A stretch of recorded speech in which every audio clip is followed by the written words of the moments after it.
सर्वप्रथम सम्माननीय राष्ट्रपति महोदयले 2079 जेठ 10 गते मङ्गलबार सङ्घीय संसदको दुवै सदनको संयुक्त बैठकमा गर्नुभएको सम्बोधनमा उल्लेखित आर्थिक वर्ष 2079-80 को नेपाल सरकारको वार्षिक नीति तथा कार्यक्रममाथिको छलफल जारी रहन्छ।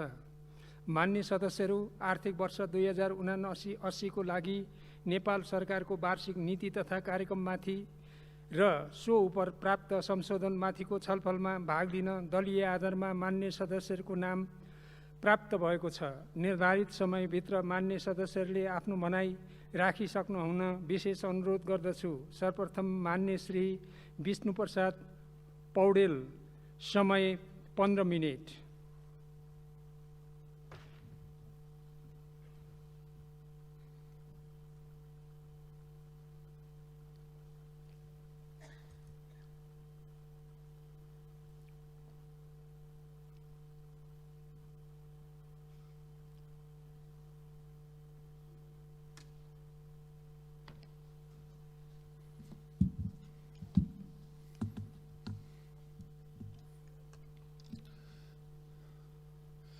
सम्मानीय सभामुख महोदय,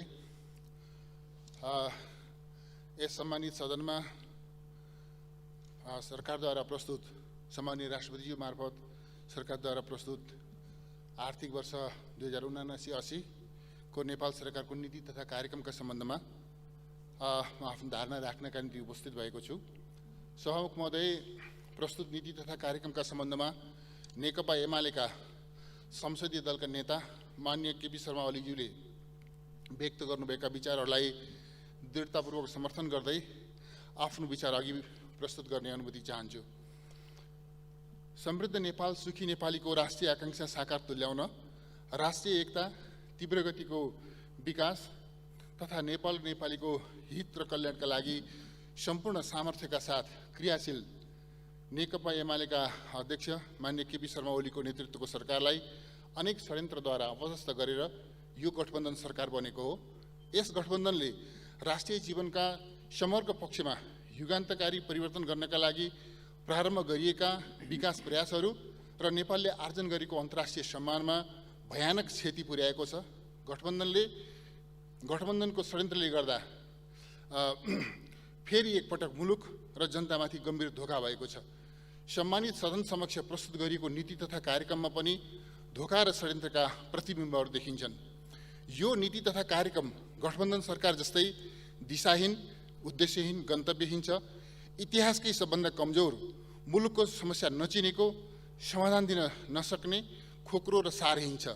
यसबाट सम्मानित सदनको समय बर्बाद गर्ने बाहेक अन्य कुनै उपलब्धि हुन सक्दैन। सभामुख महोदय, सङ्कटोन्मुख अर्थतन्त्र मुलुकको यति बेलाको सबैभन्दा ठुलो समस्या हो, चुनौती हो। तर यो नीति तथा कार्यक्रम मुलुकको आर्थिक सङ्कटका प्रति बेखबर छ। मुलुकमा विद्यमान आर्थिक सङ्कट समाधान गर्ने तत्परता र इच्छा शक्तिका साथ नीति तथा कार्यक्रम प्रस्तुत हुनुपर्ने थियो। तर सरकार सङ्कटोन्मुख अर्थतन्त्रका बारेमा चालै नपाएको जस्तो गरेर अर्थतन्त्र सामान्य अवस्थामा रहेको जस्तो गरेर प्रस्तुत भएको छ। यो सरकारसँग मुलुकको अर्थतन्त्रलाई कुशलतापूर्वक नेतृत्व गर्ने र सफलतापूर्वक सञ्चालन गर्ने अपेक्षा गर्न सकिँदैन थियो भन्ने कुरा सरकारको गैर जिम्मेवार प्रस्तुति र अर्थतन्त्रमाथिको खेलवाडबाट पुष्टि हुन्छ। छिमेकी र अन्य मित्र राष्ट्रहरू तथा अन्तर्राष्ट्रिय समुदायसँग नेपालको हित अनुकूल आर्थिक सम्बन्ध विस्तार गर्न सरकारसँग कुनै नीति तथा कार्यक्रम छैन। अर्थतन्त्रलाई आत्मनिर्भर र प्रतिस्पर्धी कसरी बनाउने, आर्थिक वृद्धि दर कसरी उच्च बनाउने कुनै योजना छैन। यसले आर्थिक वृद्धिका स्रोतहरू र मुख्य क्षेत्रहरूलाई पहिचान गर्न सकेको छैन। रियल सेक्टरमा उत्पादन र उत्पादकत्व कसरी बढाउने, प्रतिस्पर्धी कसरी बनाउने, दिगो कसरी बनाउने नीति तथा कार्यक्रमले प्रस्ताव गर्न सकेको छैन। औद्योगिक क्षेत्रका समस्या, अवसर र कार्यान्वयनका रणनीतिहरू पहिचान नै गर्न सकेको छैन भने समाधानका कार्ययोजना ल्याउन सक्ने कुरै भएन। मेक इन नेपाल र मेड इन नेपाललाई गोलमटोल गरेर प्रस्तुत गरिएको छ। सरकारले यी अवधारणाहरू बुझ्नै सकेको छैन। इनपुट स्वदेशमै हुनुपर्ने, इनपुट आयात गर्नुपर्ने, स्वदेशी उत्पादन आन्तरिक उपभोगका लागि वा निर्यात प्रयोजनका लागि केमा कति भ्यालु एड गरेर गर्ने हाम्रो प्राथमिकता के हो? यसमा सरकार अल्मलिएको छ। सरकारले निजी क्षेत्रलाई हतोत्साहित बनाएको छ, त्रासमा राखेको छ, लगानी निरुत्साहित भएको छ। निजी क्षेत्रलाई आर्थिक वृद्धि र विकासका लागि उत्साहित बनाउने कुनै कार्यक्रम प्रस्ताव गर्न सकेको छैन। सभामुख महोदय, सरकारसँग डेभलपमेन्ट डेलिभरी विकास व्यवस्थापनको कुनै कार्यक्रम नै छैन। कुन विकास आयोजनालाई प्राथमिकता दिने, कसरी सम्पन्न गर्ने, सरकार कार्ययोजना विहीन छ। आश्चर्यको विषय त के छ भने विकासका लागि फिस्कल पोलिसी र मोनिटरी पोलिसी एक अर्काका सहयोगीका रूपमा अगाडि बढाउनु पर्ने, एक अर्कालाई सफल बनाउन सहयोगी हुनुपर्नेमा यी दुई नीतिका बीचमा कुनै तालमेल छैन, बरु उल्टी पारस्परिक द्वन्द्व सृजना गरिएको छ। अर्थ मन्त्रालय, नेपाल राष्ट्र ब्याङ्क र राष्ट्रिय योजना आयोगका बीचमा कुनै समन्वय र समझदारी देखिँदैन। यिनीहरू बीचको आपसी द्वन्द्व सार्वजनिक भइरहेको छ। सरकार नियामक निकायहरूको स्वायत्ततामाथि धावा बोल्दै आएको छ। सङ्कटोन्मुख अर्थतन्त्रलाई लयमा फर्काउन केन्द्रित हुनुको साटो गभर्नर फेर्ने जस्तो पूर्वाग्रही धन्दामा फँसेको छ। आग्रहवश अनुभवहीन व्यक्तिहरू जिम्मेवार निकायमा नियुक्ति भएका छन्। यस्तो पजनी इतिहासमा कहिले भएका छन्। अर्थ मन्त्रालय अनुभवी र विज्ञ कर्मचारीहरूलाई पूर्वाग्रहपूर्वक खेदिरहेको छ। यस्तो पजनी इतिहासमा कहिल्यै भएको थिएन। अर्थ मन्त्रालय लगायत अर्थतन्त्रका नियामक निकायहरूको संस्थागत क्षमता कमजोर तुल्याएर सरकार आफैले सङ्कट निम्त्याइरहेको छ। ब्यालेन्स अफ पेमेन्ट डरलाग्दो रूपमा नेगेटिभ भएको छ, तर सरकारसँग बाह्य क्षेत्रलाई अनुकूल बनाउने कुनै कार्यक्रम छैन। एफडिआई प्रत्यक्ष आकर्षित गर्ने र बाह्य स्रोतको परिचालन बढाउने कुनै तत्परता र कसरत छैन। मौद्रिक तरलताको समस्याले लगानी क्षेत्र आक्रान्त छ।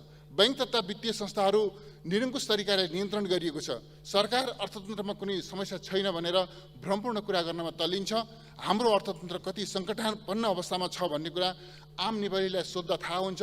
अन्तर्राष्ट्रिय मुद्रा कोषबाट ऋण लिएबाट पनि हाम्रो ब्यालेन्स अफ पेमेन्टको स्थिति के छ भन्ने कुरा बुझ्न सकिन्छ। मूल्य वृद्धि आकाशिएको छ। मूल्य वृद्धि र मुद्रास्फीतिले उत्पादन क्षेत्र र उपभोक्ता जीवन भरणको दुसाधमा छन्। सप्लाई चेन तहस नहस भएको छ। वैकल्पिक आपूर्ति व्यवस्थाको बारेमा सरकारले सोच्नसम्म सकेको छैन। यो गठबन्धन सरकारले आम जनताको जनजीवन र मुलुकलाई चरम खाद्य सङ्कटतर्फ लग्दैछ।